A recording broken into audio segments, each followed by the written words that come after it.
describe how you're feeling. One of the things that I've noticed in schools is that when a kid's being anxious, we assume we know what's going on. Just breathe, relax, take deep breaths, right? But have you ever asked a kid, like, what exactly are you feeling right now? Are you feeling an upset stomach? Are you feeling jerky? Because once you get the kid talking, then they're starting to own what they're feeling.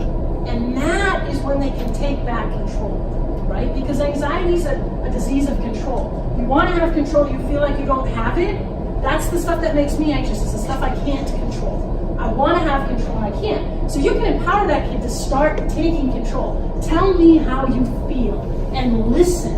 Listen to how they feel, because every kid's going to tell you how they feel. It might not always be the same. Okay? I feel like I'm going to burst into tears. Why do you feel like you're going to burst into tears? Like, tell me about that. What do you think might be going on for you right now? My support system? That's what they always ask me. Well, how do you feel right now? This is how I feel. Do you have any idea? Like, what do you think it might be? Talk about what is going on that might be making you feel that way. Again, it's a question. You're giving that student control to take back what they're feeling. What do you need from me? Instead of assuming what they need from you, ask them what they need. I just need you to listen. Or, could you tell my teachers for me? I'm too nervous. Could you ask them if I could stay after school next week? There's so much kind of interference I run for students simply because they're too anxious to talk to their teachers. And that's simple, that's easy. I do that with my 5-year-old. My 5-year-old, we were at Passover Seder the other night, and he found the track piece for his Thomas trains that he's been looking for. And it was in his aunt's set of train tracks. And he wanted the piece. So I said, go ask Auntie Julie. You have the piece. I said, I'll go with you. Do you want me to talk? Or if I go with you and hold your hand, will that be okay? So you hold my hand. He told me what he needed. And we did it together. And I empowered him to have control over that situation. And then he felt like $1 million. I think he was more happy he asked for the piece than the fact he got the piece. Okay?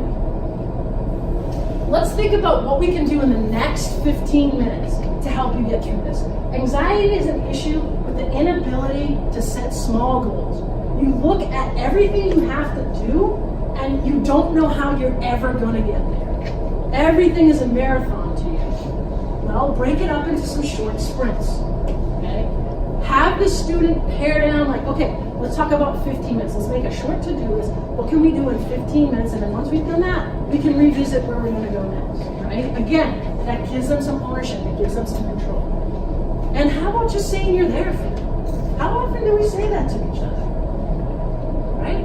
And with students, it's hard. Like, you might have a friend that's having a panic attack or is stressed out. You might be able to just give them a hug, right?